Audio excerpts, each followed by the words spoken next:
తండ్రి అయిన దేవుని నుండి ప్రభు అయిన యేసుక్రీస్తు నుండి కృపయు సమాధానములు మీకెల్లరకు కలుగునుగాక. ఆమేన్. దయచేసి కూర్చోనండి.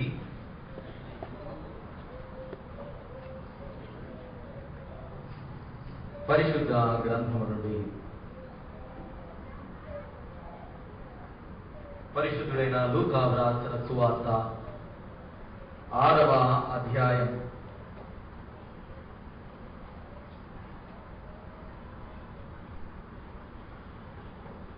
46వ వచనం నుండి 49వ వచనం వరకు నేను చదువుతున్నాను. దయచేసి గమనించండి. లూకా సువార్త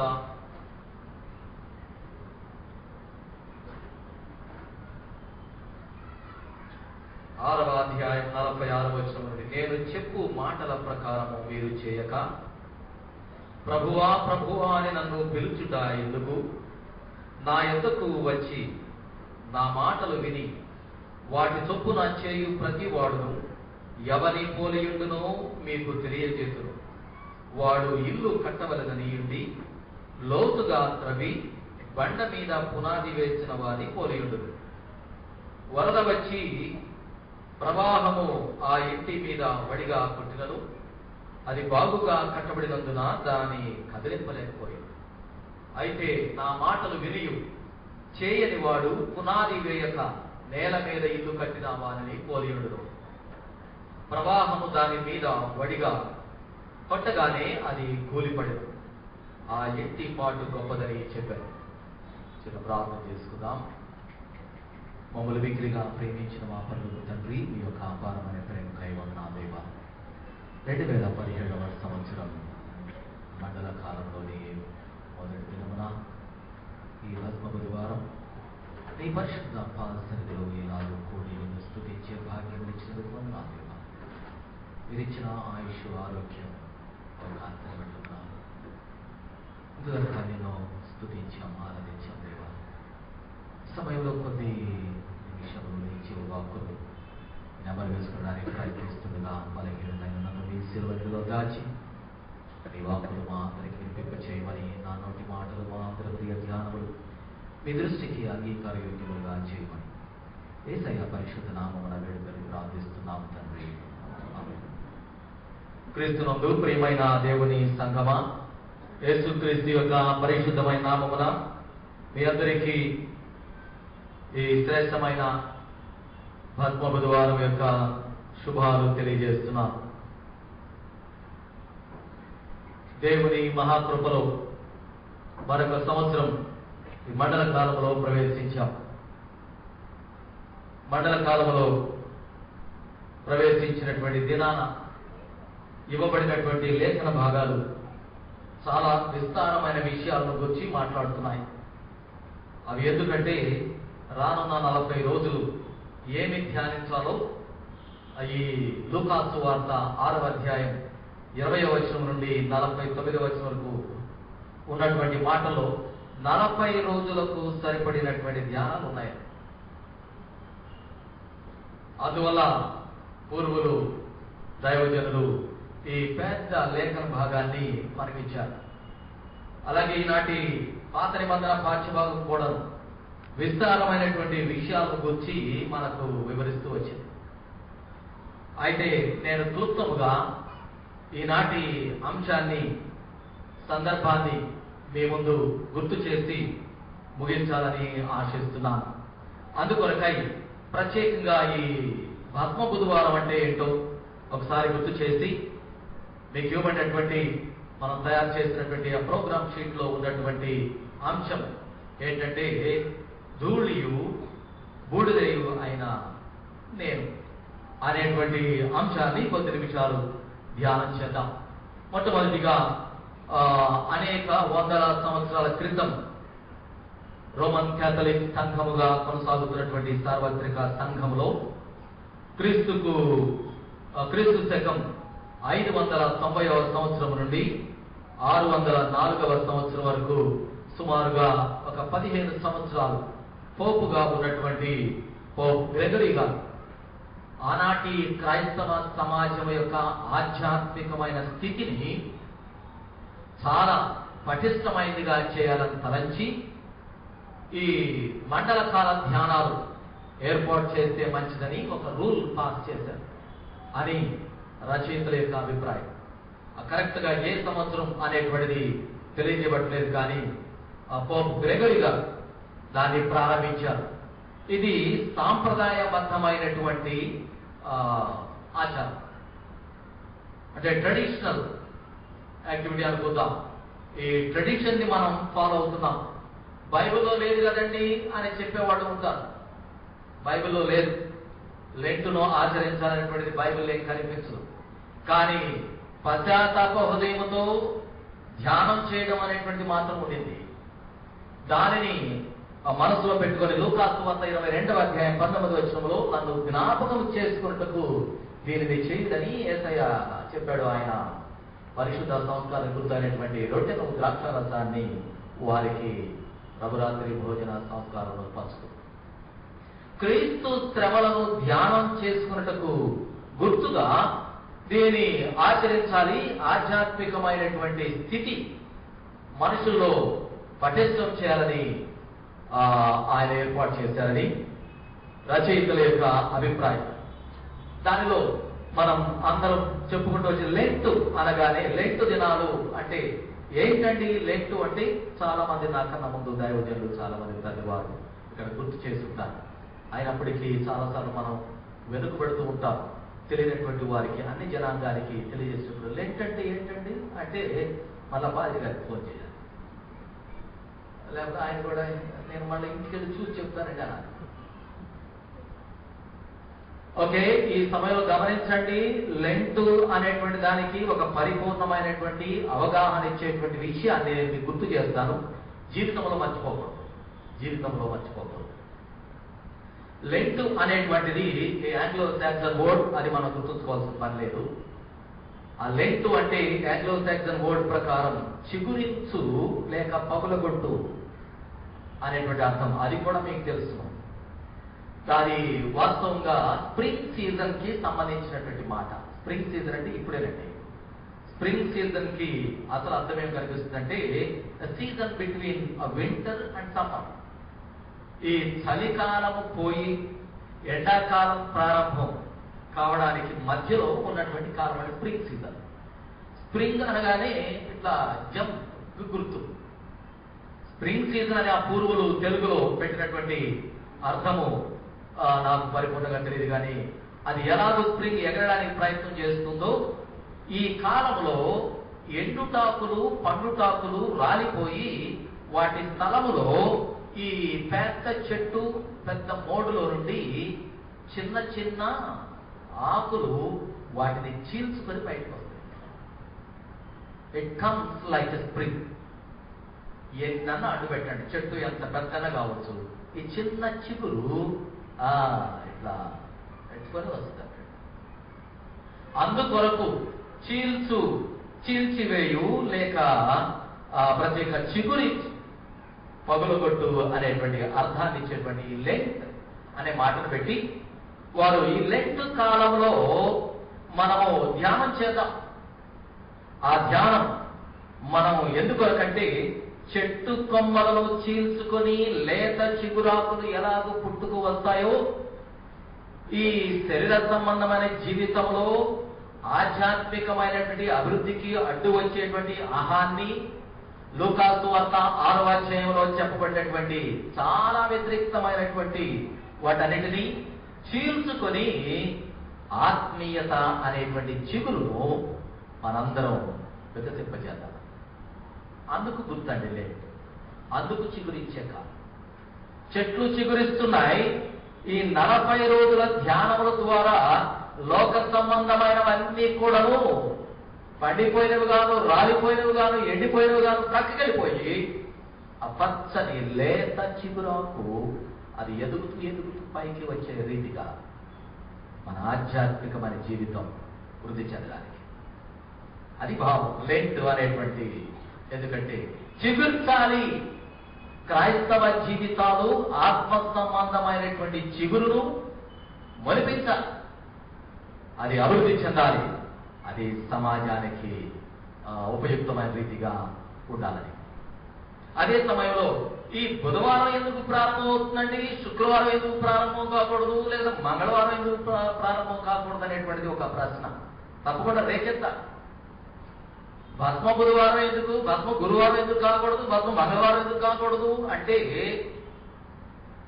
యేసుస్వామి పునరుద్ధానానికి ముందు రోజు ఆదివారం కాదు, పునరుద్ధాన పండుగ ఆదివారం కనుక ఆదివారం ముందు వచ్చేటువంటి శనివారం, అక్కడ నుండి ఆదివారాలు తీసివేస్తే ఈ వెనక్కు లెక్క వేసుకుంటే 40 రోజులు బుధవారమే వస్తారు ఎప్పుడు కూడా.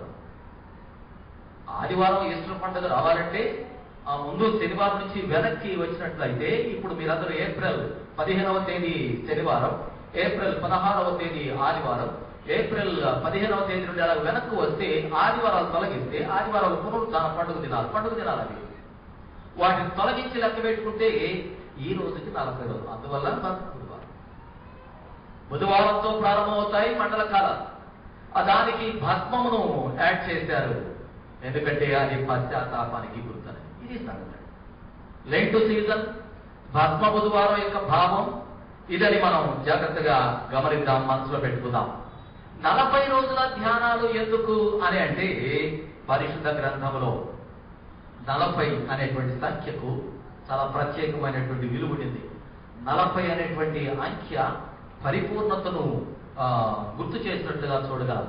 ఈ సంఖ్య ప్రత్యేకంగా అభ్యాసమును పరిపూర్ణం చేయడానికి ఉపయోగపడుతుంటాడు. ఒక ఎక్సర్సైజ్, ఒక ఆచరణ 40 రోజులు కంటిన్యూగా శ్రద్ధతో మనం చేసినట్లయితే అది అలాగూ కొనసాగడానికి, అలాగే దాంట్లో స్థిరపడడానికి శరీరరీతిగా అయినా 40 రోజులు ఒక మందు పద్ధతి ప్రకారం వాడుకుంటూ వస్తే తగ్గగలిగినటువంటి, అంటే ఈ రోజుల్లో తగ్గలేని రోగాలు ఉన్నాయి, తగ్గగలిగినటువంటి ప్రతి రోగానికి అక్కడ నివృత్తి 40 రోజులు కనిపిస్తుంది.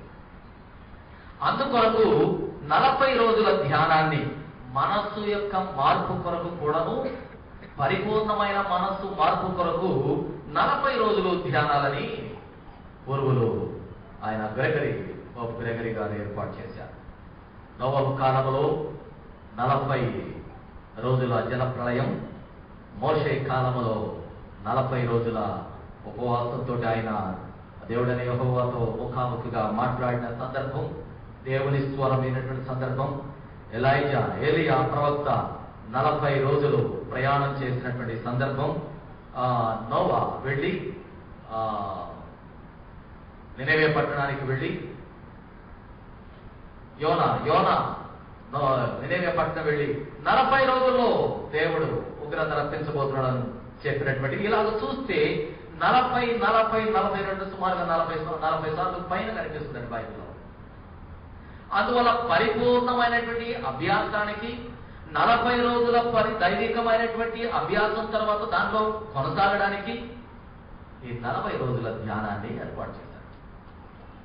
అది మండల కాలానికి, భస్మ బుధవారానికి తగినటువంటి ఒక చిన్న అవగాహనతో కూడినటువంటి రీతిగా ఉండడానికి ఉపయోగపడుతుంది. తలస్తే ఈనాటి లేఖన భాగాల్లో పాత నిబంధన పాఠ్యభాగం గుర్తు చేసేటువంటి ప్రత్యేకంగా 12-13 వచనాల్లో, యెషయా గ్రంథం 59వ అధ్యాయం 12-13 వచనాల్లో పాపముల యొక్క ఒప్పుకోలు కనిపిస్తుంది. Confession of since. 14-15 వచనాల్లో పాపము యొక్క తీవ్రత కనిపిస్తుంది. ఆ తరువాత వాక్యముల్లో చివరి 21వ వచనం వరకు చూస్తే విమోచకుని యొక్క వాగ్దానం కనిపిస్తుంది. ఈ 3 ప్రత్యేకమైన విషయాలు పాత నిబంధనలో చూడగలం, పాత నిబంధన లేఖన భాగంలో. నేను ఈనాటి అంశానికి రావాలి కాబట్టి ఈనాటి లేఖన భాగముల యొక్క సారాంశాన్ని క్లుప్తంగా తెలియడానికి ప్రయత్నం చేస్తూ పత్రిక పాఠ్య భాగంలో యోహాను రాసిన మొదటి పత్రిక 1వ అధ్యాయం 5వ వచనం నుండి 10వ వచనం వరకు చూసినట్లయితే ఫెలోషిప్ విత్ లైట్ అనేటువంటి విషయాన్ని ప్రత్యేకంగా ఆ యోహాను భక్తుడు గుర్తు చేస్తున్నాడండి. సహవాసం వెలుగుతో కలిగి ఉండాలి.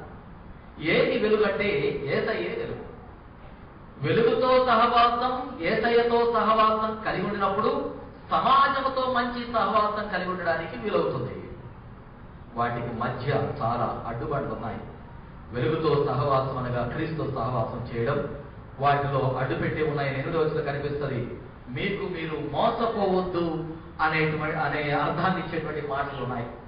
అక్కడ మీరు 8వ వచనంలో ధ్యానం చేస్తే 7వ వచనంలో క్రీస్తు రక్తం మన పాపాలని శుద్ధి చేస్తుందని ఆ దేవుని యొక్క విమోచన స్వరం అక్కడ చూడగలం.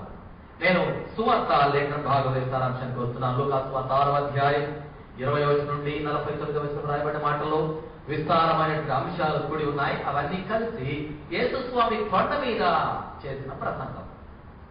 కొండ మీద ప్రసంగం యొక్క సారాంశాన్ని లూకా సువార్తికుడు అక్కడ క్రోడీకరించాడు.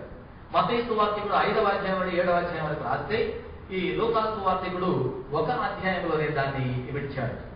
లోకస్తులు ఎలాగూ ఉంటారో, విశ్వాసులు ఎలాగూ ఉండాలో అక్కడ చాలా చక్కగా వివరించబడిందండి. ఈ 40 రోజుల ధ్యానాల్లో లోకస్తులు ఎలా ఉంటారో గమనించవచ్చు, విశ్వాసులు ఎలా ఉండాలో కూడా గుర్తించవచ్చు. వాటిని జాగ్రత్తగా పరిశీలన చేయండి మీరు ఇంటికి వెళ్ళి. రెండవది, ఆత్మీయతలో ఉన్నత శిఖరానికి చేరడానికి లోకంలో ఎన్నో అడ్డు వచ్చే బండలను తొలగించుకుంటూ పైకి ఎక్కవలసి ఉంటుంది. ఆ ఎక్కుకుంటూ వస్తేనే యేసుస్వామి మాటలు స్థిరముగా విని బండ మీద కట్టబడిన ఇల్లు వలె మన జీవితం ఉండడానికి వీలవుతుంది. అవి క్లిష్టమైన పరిస్థితులు చాలా ఉన్నాయి. వాటన్నిటినీ అధిగమించి వస్తేనే ఆత్మీయతలో ఉన్నత శిఖరానికి వెళ్ళగలం. ఈనాటి సువార్త పాఠ్యభాగం ఆధ్యాత్మికమైన స్థితిలో ఉన్నత శిఖరానికి రావాలి అని చెప్పేటువంటిది. ఈ 40 రోజుల యొక్క ధ్యానాలు తప్పకుండా మనల్ని ఆధ్యాత్మికమైనటువంటి శిఖరానికి తోడుకొని వెళ్ళాలి అని గుర్తు చేస్తున్నాయి. పాపం యొక్క ఒప్పుకోలు, వెలుగుతో సహవాసం, ఆత్మీయ ప్రయాణంలో లోకములో వచ్చేటువంటి ప్రతి క్లిష్ట పరిస్థితిని ఎదుర్కొంటూ ముందుకు వెళ్ళాలని లేఖన భాగాలు గుర్తు చేస్తుంటే, యాత్రికుని ప్రయాణం వలె మనం కూడా సిలువ దగ్గరకు మన భారాన్ని మనం మోసుకుంటూ, మన పాప భారాన్ని మనకు తెలియకుండా మన మీద ఉంటుంది, దాన్ని తొలగించుకోవడానికి సిలువ దగ్గరకు ప్రయాణం చేయాలండి. 3 లేఖన భాగాలు ఈ వచనాలు ఈ మాటలు సారాంశంగా గుర్తు చేస్తూ తలస్తే, ఈనాటి సందర్భానికి లేఖన భాగం యొక్క ఇవ్వబడినటువంటి అంశంలోనికి వస్తున్నాను. భస్మ బుధవారం అనే మాటలో ఈ భస్మము అనే మాట కనిపిస్తుంది. దాన్ని బట్టి ధూళియు బూడిదయునైన నేను అని అబ్రాహాము దేవుడైన యెహోవాతో పలికినటువంటి మాట సారాంశమును మేము ముందుసారి ప్రయత్నం చేస్తూ ఆదికాండం 18వ అధ్యాయం 27వ వచనంలోనికి వెళదాం. ఆదికాండం 18వ అధ్యాయం 27వ వచనంలోనికి వెళితే, అందుకు అబ్రాహాము, ఇదిగో ధూళియు బూడిదయునైన నేను ప్రభువుతో మాటలాడ తెగించుచున్నాను. చాలా అద్భుతమైనటువంటి స్టేట్మెంట్ అండి. ధూళియు బూడిదయునైన నేను ప్రభువుతో మాట్లాడ తెగించుచున్నాను. మనం భస్మ బుధవారం అనే వచ్చామా, మనలో మనం కూడా భస్మముగాను ధూళిగాను చూసుకోవడానికి వచ్చామా? ఒక పరిశీలన చేయాలి. అబ్రాహామే నేను ధూళియు బూడిదైనై ఉన్నాను అంటే మనం ఏంటో ఈ విషయాన్ని 40 రోజులు జ్ఞాపకం చేసుకుందాం, 46 రోజులు జ్ఞాపకం చేసుకుందాం, జీవితం అంతా జ్ఞాపకం చేసుకుందాం. మనము ఏమై ఉన్నామో అనేటువంటిది. ఏమై ఉన్నారో నేనేం చెప్పను. అబ్రహాం మాత్రం అంటున్నాడు అక్కడ, ప్రభువా లేక ఆయన పలికినటువంటి అబ్రహాం, ఇదిగో ధూళియు బూడిదయు అయినా నేను. ఆ డస్ట్ అనేటువంటి మాట జాగ్రత్తగా గమనిస్తే ఒక దానికి వాస్తవమైనటువంటి నిర్వచనం ఏంటంటే, dust is final visible matter on earth. కంటికి కనిపించేటువంటి చివరి ఆఖరిగా ఎంత తక్కువది కంటికి కనిపిస్తుందో అంత కంటికి కనపడేటువంటి పదార్థం. ధూళి తర్వాత కనపడలేదు అంటే అవి అణువులు, అవి కంటికి కనిపించేవారు. అంటే అబ్రాహాము తను తాను ఎలా పోల్చుకుంటా అంటే, కంటికి కనిపించేది ఏదన్నా ఉందంటే అది చివరి స్థితిలో, లీస్ట్ స్టేజ్లో ఎట్లా ఉంటుందో అదే అదే least stage of a matter on earth which can be visible. God made man with dust. ఆ బైబిల్లో మనం జాగ్రత్తగా చూస్తే తెలుగు బైబిల్స్ లో మంటితో దేవుడైన యెహోవా నేల మంటి నుండి నరుని చేసి అని కనిపిస్తుంది. ఇంగ్లీష్ బైబిల్స్ లో ఆదికాండం 2వ అధ్యాయం 7వ వచనంలో దేవుడు ధూళిని తీసి అనే మాటే ఉందండి. డస్ట్ అనేటువంటి మాటే కనిపిస్తుంది. మట్టి అనేటువంటి ప్రక్కన పెడదాం. ఇప్పుడు ధూళి అనే విషయాన్ని జ్ఞాపకం చేసుకుందాం. ఎందుకంటే దేవుడు మానవుని చేసింది ధూళితోనట. 3వ అధ్యాయం ఆదికాండం 3వ అధ్యాయం 19వ వచనంలో మరలా ఆదాములకు గుర్తు చేస్తున్నాడు. ఆదాము చేయబడినప్పుడు దేనితో చేయబడ్డాడో ఆదాముకు తెలియదు.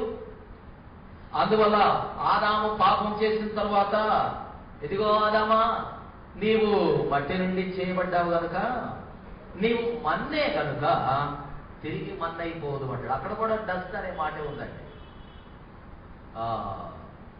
ఇంకొక మాట లేదు. నీవు మన్నే కనుక నీవు డస్ట్ కాబట్టి తిరిగి డస్ట్ అయిపోతావు అని ఆదాము గుర్తు చేశాడు దేవుడు. ఇక్కడేమో అబ్రాహాము దేవునికి గుర్తు చేస్తున్నాడయ్యా, నేను ధూళిని, నేను ధూళిని. యోబు గ్రంథం 34వ అధ్యాయం 14-15 వచనాల్లో ఆయన తన మనస్సు తన మీదనే ఉంచుకొనిన ఎడల అని ప్రారంభించి యోబు గ్రంథం చూద్దాం. 34వ అధ్యాయం యోబు గ్రంథం 34వ అధ్యాయం 14-15 వచనాల్లో ఆయన తన మనస్సు తన మీదనే ఉంచుకుని ఎడల తన శ్వాస నిశ్వాసలను తన యొక్కకు తిరిగి తీసుకున్న ఎడల 15వ వచనం, శరీరులందరూ ఏకముగా నశించెదరు, నరులు మరలా ధూళి అయిపోవుదురు. నరులు మరలా అనటలో అసలు వాస్తవంగా వీళ్ళు ధూళి నుండి చేయబడ్డారు కాబట్టి మరలా ధూళి అయిపోతారు అని యోబు గుర్తు చేస్తున్నాడు. అది తనకు సంబంధించింది, అక్కడ ఉన్నటువంటి వారికి ఈనాటి సమాజాన్ని మనకు కూడా గుర్తు చేస్తున్నాడు. దేవుడు గనక తన శ్వాస నిశ్వాసలను తిరిగి తీసుకుంటే ఊపిరిపోయిన తర్వాత ఏం మిగులుతుంది అంటే మట్టి మిగులుతుంది. మట్టికి వాస్తవమైన రూపం ఏంటంటే ధూళి, అది మిగులుతుంది అంటున్నాడు. కీర్తనకారుడు 103వ కీర్తన 14వ వచనంలో దేవుడైన యెహోవా జ్ఞాపకం చేసుకుంటున్నాడ, మనము మంటి వారమని, మనము ధూళి అయి ఉన్నామని ఆయన జ్ఞాపకం చేసుకొనుచున్నాడు. ఆయన జ్ఞాపకం చేసుకోవడం ఎందుకంటే కోపం వచ్చినప్పుడు వీళ్ళ మీద కోపపడి ఏం లాభం, వీళ్ళు ధూళి కదా, వీరి మీద కోపపడి ఏం లాభం, వీరు ధూళి అని ఆయన జ్ఞాపకం చేసుకుంటాడు. అందువల్ల బ్రతుకున్నామండి. మనం ఏమనుకుంటున్నామంటే మనం ధూళి అనే సంగతి మనం మర్చిపోతున్నాం. పోనీలే వారు ధూళి కదా అని ఆయన జాలి పడుతుంటే మనము ధూళి అయి ఉన్నాము అనే విషయాన్ని 199 పర్యాయములు మనం మర్చిపోతున్నాం. అబ్రాహాము తనను తాను దేవునికి పరిచయం చేసుకుంటున్నాడు, గుర్తు చేస్తున్నాడు, అయ్యా ధూళి గొడ్డైనని అబ్రాహాము జ్ఞాపకం చేసుకున్నాడు. ప్రియమైన దేవుని సంఘమా, ఈ లెంటన్ సీజన్లో గుర్తు చేసుకున్నాం, మనము ధూళి అయి ఉన్నామని. చివరిగా ధూళికి సంబంధించిన మాట ప్రసంగి గ్రంథం 12వ అధ్యాయం 7వ వచనంలో, మన్నైనది వెనుకటి వలె మరల భూమికి చేరును అనే దానిలో కూడా ఈ డస్ట్ తిరిగి డస్ట్లోనికి వెళ్ళిపోతుంది. ఆత్మ తాను అనుగ్రహించిన దేవుడి యొద్దకు చేరును అని వ్రాయబడిందండి. అబ్రాహాము యొక్క సంబోధన పోలిక తనను గురించి తాను చెప్పుకున్న మాట ధూళి అనేటువంటిది ఎందుకోసం అంటే ఆ సమయంలో ఎదుటి వారిని రక్షించడానికి తను అలా చెప్పుకున్నాడండి. అయా ధూళియు, ఇదిగో ధూళియు బూడిదనైన నేను మాట్లాడడానికి తెగిస్తున్నా. ఎందుకోసం అంటే వాళ్ళ సంగతి ఏంటి, వాళ్ళు కాపాడవాలి. ఎదుటి వారిని కాపాడడానికి, ఎదుటి వారిని రక్షించడానికి అబ్రాహాము నేల మట్టే కాదని దుమ్ముగా మారిపోయాడు. ఎంత దీనత్వమో! ఈ ధూళి దీనత్వానికి గుర్తు. విషయానికి వస్తున్నాను. ధూళియు బూడిదయు అనే మాటలో ధూళి దీనత్వానికి గుర్తు. లెంటన్ సీజన్ ఏమి గుర్తు చేస్తుందంటే మనల్ని మనం పరిపూర్ణంగా దీనులుగా క్రిందకి దిగిరమ్మని గుర్తు చేయబడుతున్నాం. ఒక పండితుడు తన మాటల్లో తెలియజేసిన మాటలు గుర్తు చేయడానికి ప్రయత్నం చేస్తూ, where there is humility there is charity, where there is humility there is charity, and where there is charity there is humanity, and where there is humanity there is divinity, and where there is divinity there is spirituality, and where there is spirituality there is eternity. Humility ఉన్న చోట charity ఉంటుంది, charity ఉన్న చోట humility ఉంటుంది, humanity ఉంటుంది, humanity ఉన్న చోట divinity ఉంటుంది, డివినిటీ ఉన్న చోట స్పిరిచువాలిటీ ఉంటుంది, స్పిరిచువాలిటీ ఉన్న చోట ఎటర్నిటీ ఉంటుంది. వాటిని తెలుగులో సుస్పష్టంగా గుర్తు చేయడానికి ప్రయత్నం చేస్తూ, దీనత్వము ఉన్న చోట ఒక రీతిగా దాతృత్వము ఉంటుంది. దీనుడైతే ఎదుటి వాని బాధ చూసినప్పుడు వెంటనే రియాక్ట్ అవుతారు. ఈ చారిటీ ట్రస్ట్లు చాలా ఉన్నాయండి, ఇవి అన్ని అలాంటివే కాదు. చారిటీ అనగానే ఓహో చారిటీ ట్రస్ట్లు పెట్టినట్టు వాళ్ళందరూ కూడాను దీనులు అనుకోవడానికి ఏం లేదట. కానీ నిజమైనటువంటి హ్యూమిలిటీ ఉన్నదంటే, దీనత్వం ఉన్నదంటే అక్కడ దాతృత్వం ఉంటుంది.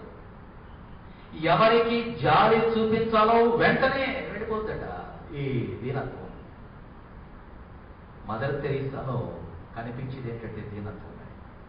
దీనత్వం నుండే పుట్టుకొచ్చాయి charity hospitals, charity homes, charity homes.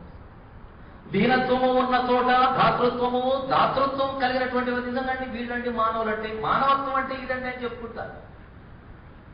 అంటే హ్యూమిలిటీ తర్వాత దీనత్వం కలిగితేనే హ్యూమానిటీ అండి. మనకు మనం నేను మనిషిని చెప్పుకుంటుంది. నువ్వేంటంటే మనందరం హ్యూమన్ బీయింగ్ అనేటువంటి మాట చెప్పుకోవడానికి కూడా కొంచెం ఆలోచన చేయాలి. హ్యూమానిటీ అనేది చెప్పుకోవాలంటే ఇంకా రెండు ఉన్నాయి ముందు. అందువల్ల మానవత్వం ఎక్కడుంటుందండి? దాతృత్వం ఉన్న చోట. ఆ నిజమైన మానవత్వం ఉన్న చోట దైవత్వం ఉంటుంది. ఎందుకంటే మానవుని సృజించినటువంటి వాడు దేవుడు, మానవుని యొక్క మట్టిలో తన ఆత్మను ఉంచిన వాడు దేవుడు. కాబట్టి ఈ నిజమైన మానవత్వం ఉన్న చోట దైవత్వం ఉంటుంది. దైవత్వం అది ఆత్మీయతగా కనిపిస్తుంది బయటికి. స్పిరిచువాలిటీ ఆత్మీయత కనిపిస్తుంది. ఆత్మీయత కనిపించకుండా ఎన్ని గొప్ప కార్యక్రమాలన్నా చేయి. కాల్చబడుటకైనా శరీరమును అప్పగించినను ప్రేమ లేని వాడనైతే వ్యర్థుడును అంటాడు కొరింథీయులకు రాసిన మొదటి పత్రిక 13వ అధ్యాయం. కాల్చబడడానికి శరీరం అప్పగిస్తుంది. ఇదిగో నేను అందరూ కాలిపోతున్నాం చూడండి అంటే కాలిపోయిన అర్థం అంటాడు. దైవత్వం ఉన్న చోట ఆత్మీయత అది సుస్పష్టంగా కనిపిస్తుంది. ఆ ఆత్మీయత ఉన్న చోట పరలోకమే దిగి వస్తుంది. నిత్యత్వం, ఎటర్నిటీ. నిత్యత్వం అనేటువంటిది ఎక్కడో మరణించిన తర్వాతే కాదండి. నిజమైనటువంటి ఆత్మీయత కలిగినటువంటి వారు పరలోకాన్ని అనుభవిస్తారు. ఈ చిన్న పిల్లలకి వాళ్ళందరూ పరలోకం ఉన్నట్టే భూమి మీద కూడా ఆకలినప్పుడే ఏడుపు, లేకపోతే వారికి ఏం తెలియదు. అది పరలోక సంబంధమైన జీవితం అండి. అలా చూస్తే అబ్రాహాము ధూళిని అని చెప్పుకోవడానికి కారణం ఏంటంటే he would like to experience eternity on this earth along with his brothers and sisters. తనతో పాటు తన సహోదరులు కూడా భూలోకంలోని నిత్యత్వాన్ని అనుభవించడానికి ఆశించి, అయ్యా బూడిదిగా అయిన నేను ప్రభువుతో మాట్లాడడానికి తెగించున్నాను అని. ప్రియమైన దేవుడి బిడ్డలారా, మనలో ఉన్నటువంటి దీనత్వం, రెండో మాట ఏంటంటే అల్పత్వం ఎంతో చూసుకోవాలి. మనము ఈ 40 రోజులు దీనత్వం కోసం, అల్పత్వం కోసం, ధూళి అనేటువంటి విషయాన్ని పరిపూర్ణంగా గ్రహించడం కోసం ముందుకు సాగాల్సి ఉంటుంది. మనమేంటో మనల్ని గురించి ఆలోచన చేయడానికి ప్రయత్నించాలి. రెండవ మాట ఏంటంటే ఆ బూడిదైన నేను అని సంబోధించాడు. 2 మాటలు, ధూళియు, రెండవది బూడిద. ఈరోజు భస్మ బుధవారం, బూడిద దగ్గరికి వెళదాం. బూడిద అంటే అది కూడా మరి ఆదికాండ 18వ అధ్యాయం 27వ వచనంలో 2వ భాగం అయితే ఆ మాటలోని రెండో మూడవ మాట అనుకుంటే పదము అనుకుంటే ఈ యాషెస్ అనేటువంటివి a final visible product in existence after matter completely burnt. ఒక పదార్థం ఉన్నదంటే అది పూర్తిగా కాలిపోయిన తర్వాత మిగులుతుంది చూడండి, అది అందరూ తెలిసిన విషయం. కంటికి కనిపించేటువంటిది అది పూర్తిగా కాలిపోతే దాని రూపం పరిపూర్ణంగా కోల్పోయి తొలిగా మారుతుంది. బూడిదైపోయిన తర్వాత చేసేది ఏముందండి అంటే చూస్తుంది, ఇంకా చేసేదేం లేదు. అది కూడా ధూళేమో కనిపించేటువంటి అణువుల్లో ఆఖరిదిగా మెత్తబడిపోతే పౌడర్ లాగా, ఇదేమో కాలిపోయి పరిపూర్ణంగా కాలితేనే బూడిదండి, లేకపోతే బొగ్గు. సగం కాలితే కాలడంలో కూడాను మరి అది ఎంతవరకు అనుకో తెలియదు కానీ కాలినటువంటిది బొగ్గుగా మారుతుంది. బొగ్గు కూడా అసలు పూర్తిగా కాలిపోయి బూడిద మిగులుతుంది. అబ్రాహాం అంటున్నాడు పరిపూర్ణంగా కాలిపోయి ఇంకా ఎందుకు పనికి రాదు అనుకున్నటువంటి స్థితి అయినా. ఈ మధ్యలో సైన్స్ పెరిగిన తర్వాత దీనికి సంబంధించినటువంటి ఒక ఆయన అడిగాను ఏంటంటే, ఈ రోజుల్లో ఇన్వెస్టిగేషన్లో DNA ఏమైనా బూడిదలో కూడా దొరుకుతుందా అని. దొరకదని అడిగాడు. కాలినటువంటి పదార్థాల్లో ఏదైనా కొంచెం మిగిలి ఉంటే దాని నుండి ఈ DNA ఈ వ్యక్తి ఇది ఎవరి భాగం ఎవరిది అని కనుక్కోవడానికి వీలవుతుందని. కాలిపోయిన తర్వాత బూడిదలో నుండి ఏమీ అంటే అబ్రాహాము ఐడెంటిఫై చేయడానికి వీలు లేని స్థితిగా అయిపోయి మీ ముందు నిలబడ్డాను. ఎందుకంటే వారిని రక్షించడానికి స్తోత్రం. మన ప్రజలు కాలిపోతారు కదా, అయ్యో అలా కాకుండా ఉండడానికి అయ్యో బూడిదనైనా నేను ప్రభువుతో మాట్లాడడానికి తెగిస్తున్నాను. ఎంత గొప్ప దీనత్వమో! ఈ బూడిద అనేటువంటిది పశ్చాత్తాపమునకు గుర్తండి, పశ్చాత్తాపమునకు గుర్తు. ధూళి దీనత్వానికి గుర్తు, బూడిద పశ్చాత్తాపానికి గుర్తు. మనము దీనత్వాన్ని పశ్చాత్తాపమును కలిగిన వారమై ఈ జీవన ప్రయాణాన్ని కొనసాగిస్తే అబ్రాహామును దేవుడు దీవించి, అబ్రాహాము దేవుని నమ్మెను అని అతనికి నీతిగా ఎంచబడను. విశ్వాసులకు తండ్రి అబ్రాహాము ద్వారా ఇశ్రాయేలు జనాంగం తరతరాల యొక్క ఆశీర్వాదం పొందుతున్నటువంటి వారిగా మారడానికి వీలుండొచ్చు. మనందరం ఆ దీనత్వమును పశ్చాత్తాపమును కలిగి ఉండడానికి ప్రయత్నం చేయాలి. దానిలో నేను నిస్సహాయుడను అని ఒప్పుకోవడం. అబ్రాహాము బూడిదను అనుటలో అయ్యా నేను నిస్సహాయుడు ఇంకా చేయగలిగింది ఏం లేదు.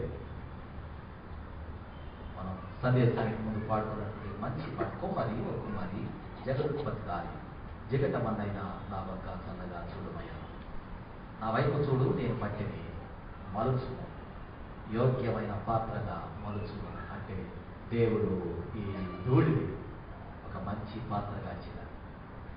మనందరము ధూళి అని ఒప్పుకుంటేనే దేవుడు ఒక శ్రేష్టమైన పాత్రగా చేయడానికి, ఈ 40 రోజుల్లో ఒక శ్రేష్టమైన పాత్రగా చేయడానికి, అబ్రాహామును గొప్ప ఆశీర్వాదాలకు మూలమైన వ్యక్తిగా చేసినట్టు మనల్ని గొప్ప పాత్రగా చేయడానికి ఏమాత్రం నేను అనేటువంటి ఆలోచన మనసులోనికి వచ్చిందంటే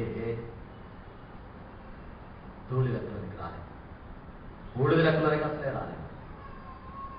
మనలో నుండి వాటిని తొలగించుకోవడానికి దేవుని చేత అర్హమైన పాత్రగా చేయబడడానికి మన కుమారి చేతిలో ఈ మట్టి తడి పట్టి ఆ తడి ధూళి మట్టి ముద్దగా మారి ఉంటుంది. దేవుని చేతికి సమర్పించుకోవడానికి ప్రయత్నం చేద్దాం. ఈ బూడిద విషయానికి వచ్చినప్పుడు పశ్చాత్తాపాలకు నిస్సహాయానికి గుర్తయినప్పుడు యోబు గ్రంథం 30వ అధ్యాయం 19వ వచనంలో మానవుని యొక్క క్షీణస్థితి దౌర్భాగ్యం ఎంత బాధాకరమైందో గుర్తు చేస్తూ ఆయన అంటున్నాడు. 30వ అధ్యాయం యోబు గ్రంథం 30వ అధ్యాయం 19వ వచనంలో ఆయన నన్ను బురదలోనికి త్రోసెను, నేను ధూళియు బూడిదైనట్టు ఉన్నాను. అబ్రాహాము తెలియజేసిన మాట ఈయన కూడా చెప్పాడు. ధూళియు బూడిదైనట్టున్నానంటే ఇది final stage of my life. ఇక దాని నుండి పైకి వచ్చేది ఏం లేదు. ఫ్రెయిల్టీ అంట, హ్యూమన్ ఫ్రెయిల్టీ, క్షీణత, దౌర్భాగ్యం. అబ్రాహాము నేను దౌర్భాగ్యుడను, క్షీణించిపోయేవాడే. యోబు నేను క్షీణస్థితికి వచ్చిన వాడను అని చెప్పుకుంటున్నాడు. అలాగూ తలంచాడు కాబట్టి మరలా ఆయన దేవుడు తిరిగి లేపాడు. అబ్రాహామును నిలబెట్టాడు, యోబును నిలబెట్టాడు ప్రపంచ చరిత్రలో. అందువల్ల క్షీణతకు సాదృశ్యం లేక హ్యూమన్ ఫ్రెయిల్టీకి సాదృశ్యమైనప్పుడు, రెండవది ఇది హీనత్వానికి, హ్యూమిలియేషన్కి సాదృశ్యమైనది. యోబు గ్రంథం 42వ అధ్యాయం 6వ వచనంలోనికి వెళ్ళినట్లయితే, కావున నన్ను నేను అసహించుకొని ధూళిలోను బూడిదలోను పడి పశ్చాత్తాపపడుచున్నాను. అంటే నన్ను నేను హీనునిగా చేసుకున్నాను. అది హీనత్వానికి గుర్తు. హ్యూమన్ ఫ్రెయిల్టీ అండ్ హ్యూమిలియేషన్, అది రెండవ విషయం. మూడవ విషయానికి వస్తే ఎస్తేరు గ్రంథం 4వ అధ్యాయం 3 వచనాల్లో మొర్దెకై యూదా జనాంగానికి రాబోయేటువంటి ఉపద్రవాన్ని గుర్తు చేస్తూ ఎస్తేరు రాణి దగ్గరికి వచ్చేటప్పుడు ఆయన కనిపించిన విధానం ఉంటుందండి. అక్కడ ఉన్నటువంటి ఈ బూడిదగా గోనె పట్ట కట్టుకొని బూడిద పూసుకొని ఆ యూదా జనాంగం అంతా కూర్చున్నారట. అది రాణి గారికి వర్తమానం తెలియజేశారు. అది ఎందుకు గుర్తంటే పరిపూర్ణమైనటువంటి దుఃఖానికి గుర్తు. పరిపూర్ణమైనటువంటి సింబల్ ఆఫ్ కంప్లీట్ మార్నింగ్. పరిపూర్ణమైనటువంటి దుఃఖానికి ఏంటంటే దీనిలో ఇంకా బయటకు రావడానికి కుదరదు అన్నది. ఎంత దుఃఖం అవుతుందో ఆ భయంకరమైనటువంటి దుఃఖానికి సాదృశ్యమైనటువంటి బూడిద. నాలుగవ విషయం ఏంటంటే it's a symbol of vanity, వ్యర్థం. ఇక బూడిదైపోయింది, అంత అయిపోయింది, ఏం లేదు. హైందవ సమాజం ప్రకారం ఒక గొప్ప నాయకుడు, ఒక గొప్ప యోధుడు ఊరి బయటకు తీసుకుని వెళ్ళి ఆ నెయ్యి పోసి, ఇంకో కట్టెలు పోసి, ఇంకో కట్టెలేసి కాల్చి బూడిదైపోయిన తర్వాత ఏం చేస్తారు? అందరి వెనక తిరిగి ఒక కొండలో కొంత కట్టుకొని రావడం జరుగుతుంది. మిగిలింది ఏమిటి అంటే అంతా వ్యర్థం అనే రీతి. జీవితం ముగిసింది, కథ ఎండ్ అయిపోయింది అని గుర్తు చేయడానికి యెషయా గ్రంథం 44వ అధ్యాయం 20వ వచనం దాని గురించి మాట్లాడుతూ ఇలాగో యెషయా గ్రంథకర్త రాస్తున్నాడు. యెషయా గ్రంథం 44వ అధ్యాయానికి వెళ్దాం. 44వ అధ్యాయం 20వ వచనంలో, వాడు బూడిద తినుచున్నాడు, వాని మనస్సు మోసపోయినదై తప్పుదారిని వాని తీసుకొని పోతున్నది, వాడు తన ఆత్మను రక్షించుకొనజాలడనియు నా కుడి చేతిలో అబద్ధం ఉన్నది కదా అనియు అనుకొనుటకు వానికి బుద్ధి చాలదు. ఈ మాటలకి పరిపూర్ణ అర్థం ఏంటంటే వ్యర్థం. ఇతను చేస్తున్నవన్నీ వ్యర్థమైనవి, బూడిదను తెలుసున్నాడు అనే విషయాన్ని తెలుసుకోలేకపోతున్నాడు. బూడిదకు సంబంధించి ఒక 4 విషయాలు, వాటి భావానికి 2 విషయాలు, మొత్తం 6 విషయాలు గుర్తు చేశాను. బూడిద అనేటువంటిది పశ్చాత్తాపమునకు, నిస్సహాయతకు, మూడవది దౌర్భాగ్యమైనటువంటి స్థితికి, 4వది హీనత్వానికి, 5వది దుఃఖానికి, 6వది వ్యర్థానికి గుర్తు. వీటిని అబ్రాహాము తన మనసులో ఎంతవరకు గుర్తు చేసుకున్నాడో తెలియదు, కానీ పరిశుద్ధ లేఖనాలను బట్టి ఇవన్నీ బయటకు వస్తున్నాయి. అయ్యా, ఇదిగో బూడిదయునైనా నేను మాట్లాడడానికి తెగిస్తున్నాను. ఈ 2 మాటలను బట్టి ఈ భస్మ బుధవారపు దినాన దేవుడు మనతో గుర్తు చేస్తున్న మాట ఏంటంటే మనము ధూళియు బూడిదయున్నాము. అంతకన్నా ఏమాత్రం ఆలోచన చేసినా వ్యర్థమే. అంతకన్నా ఏమాత్రం ఆలోచన చేసినా వ్యర్థమే. ఈ 40 రోజులు ఆ విషయాన్ని మనసులో ఉంచుకొని ఎక్కడ నేను అనడానికి, నాకు అనడానికి అవకాశం ఇవ్వకుండా ఉండడానికి ప్రయత్నం చేద్దాం. నాకు అనుకుండా ఉండడానికి ప్రయత్నం చేద్దాం. నేను ముగింపుకు వస్తున్నాను. ఇది సీజన్, ఇది స్ప్రింగ్ సీజన్, లెంట్ సీజన్లో ఈ 40 రోజుల ధ్యానాలు, ఈనాటి లూకాసు వార్తలో వ్రాయబడినటువంటి యేసు పలికినటువంటి మాటల యొక్క సారాంశం, ధూళి బూడిదనేటువంటి అబ్రహాం యొక్క మాటలు బట్టి గుర్తు చేసుకోవాల్సిన కొన్ని విలువైనటువంటి అంశాలు ఉన్నాయి. వాటిని నేను త్వరగా గుర్తు చేసి ముగిస్తాను. It is a season of repentance. ఇప్పుడు మనం ఎక్కడికి వచ్చామంటే ధూళియు బూడిదయు అయి ఉన్నామని తెలుసుకుంటే పశ్చాత్తాపం వచ్చింది. So it is a season of repentance. ధూళియు బూడిదై ఉన్నామని తెలుసుకున్నామంటే it is season of realization. గ్రహింపుకు వచ్చినటువంటి కాలం, గ్రహింపుకు వచ్చిన కాలం, పశ్చాత్తాపములకు వచ్చే కాలం, గ్రహింపులకు వచ్చే కాలం. మూడవది it's a season of rectification, అంటే సరిచూసుకునేటువంటి కాలం, రెక్టిఫై చేసుకోవడం, ఏమేమి ఎక్కడెక్కడ లోపల వాటిని సరి చేసుకునేటువంటి కాలం. And it is season of reconciliation, సమాధాన పడేటువంటి. దేవుడితో మనము అయ్యా ఇప్పటి వరకు నేను ఏదో అనుకున్నాను కానీ వాస్తవం తెలిసింది కనుక ఇప్పుడు అవగాహనకు వస్తున్నానని దేవుడితో సమాధాన పడే కాలం. దేవుడితో సమాధాన పడే, తప్పకుండా మన ప్రక్కన ఉన్నటువంటి వారితో సమాధాన పడతాం. So reconciliation between God and man and man and man. మానవునికి మధ్య సమాధానం, దేవునికి మానవునికి మధ్య సమాధానం పొందేటువంటి కాలం అండి. అలాగే it's a season of relationship. వాస్తవం ఇది అని తెలుసుకున్నప్పుడు, రికన్సిలియేషన్ వచ్చినప్పుడు, నిన్న మొన్న దాకా ఒకరినొకరు చూసుకోకుండా వెళ్ళినటువంటి వారు ఎదురు కలుసుకొని షేక్ హ్యాండ్ ఇచ్చుకొని కాసేపు మాట్లాడుకొని బయట టీ తాగి వెళ్ళేటువంటి స్థితి వస్తుంది. It's a season of relationship, standard, perfect relationship, a season of relationship. And then it is a season of restoration, పునరుద్ధరణ. ఒకప్పుడు ఏదైతే కోల్పోయామో దాన్ని మళ్ళా పరిపూర్ణంగా పొందడానికి, నింపుకోవడానికి ఉపయోగపడేటువంటి సీజన్ అండి ఇది, స్ప్రింగ్ సీజన్. అంతా ఎదగడమే, ఆత్మీయతలో ఎదుగుదలకు.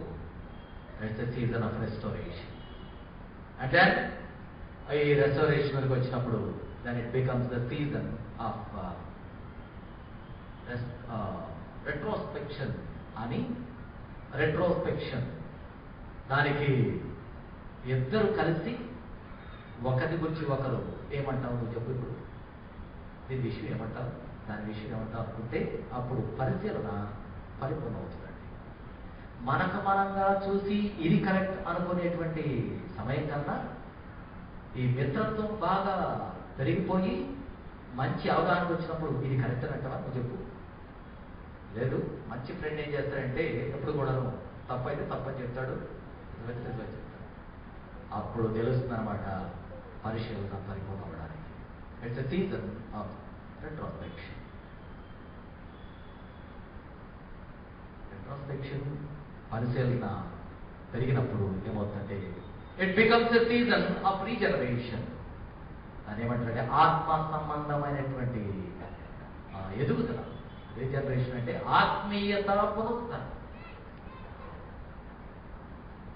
ఆత్మీయతలో బలవంతులు అవ్వడానికి పునాదులు వేయబడతాయండి, పునాదులు వేయబడతాయి. నేను మళ్ళా గుర్తు చేస్తాను. It's season of repentance and season of realisation and season of reconciliation and season of rectification and season of relationship and season of restoration and season of retrospection and season of reservation. మరొకటి మిగిలిందండి, అది ఒక కొంత different. It's season of forgiveness. ఇవన్నీ జరగాలంటే లేఖనాల సారాంశాన్ని గ్రహించి మన పొరుగు వారిని పరిపూర్ణంగా క్షమించు. నేను ఒక 9 విషయాలు గుర్తు చేశాను. అబ్రాహాము తాను ఏమై ఉన్నాడో తను తెలియజేసిన దాన్ని బట్టి, ఈనాటి లేఖన భాగాల సారాంశాన్ని బట్టి ఈ పద్మపు ద్వారా గుర్తు చేసుకుంటుంది ఏంటంటే, అన్నిటికీ మించి క్షమాగుణాన్ని సంతరించడం ద్వారా, క్షమాగుణం ఒకరి పట్ల ఒకరికి, పశ్చాత్తాపం దేవునికి మనకు మధ్య కలిగి 40 దినాలు మనము ఏమై ఉన్నామో గ్రహించుకునడానికి దేవుడు తన కృపనివ్వాలని కోరుకుంటూ, ఇప్పుడు నేను ఏమై ఉన్నాను అని అనుకోవడానికి, నేను ఏమై ఉన్నాను అంటే ఒక మానవుడిగా పోల్చుకున్నట్టు, అట్లా కాకుండా నేనేమిటి, నేను మనిషిని అనే మాట కన్నా నేను ఏ పదార్థం, ధూళిని అనేటువంటిది, నా స్వభావం, నా లక్షణాలు, నా మనస్తత్వం, నా అర్హతలు, నా అలవాట్లు, నా మాటలు, నా తలంపులు, నా ఆశలు, నా క్రియలు, ఇవన్నీ ఏమై ఉన్నాయి అని పరిశీలన చేసుకునే సమయం. ఇవన్నీ దేవుని వాక్యపు వెలుగులో పరిశీలన చేసుకుంటే అబ్రాహాము వలె గొప్ప ఆశీర్వాదం పొందాలి. మన ప్రభువైన యేసు క్రీస్తు కల్వరి శిలువలో యాగమవడానికి తాను ఎంత దీనుడుగా వచ్చాడు అది గ్రహింపులోనికి వస్తుంది. ఆ గొప్ప అవగాహన, ఆ గొప్ప గ్రహింపు కలిగిన వారపై పశ్చాత్తాప హృదయంతో విశ్వాసయాత్రను కొనసాగితాం. పరిశుద్ధాత్మదేవుడు వంటి కృపా సహాయం మనందరికీ దయచేసి తన శిలువ రక్తము ద్వారా ఇచ్చిన విమోచన సంపాదించడానికి యోగ్యులుగా చేసి నడిపించుగాక. ఆమె సమస్యజ్ఞానం ఇచ్చిన దేవుని సమాధానం యేసు క్రీస్తు వల్ల మీ హృదయములకు తలంపులకు కావలి నడిపించుగాక.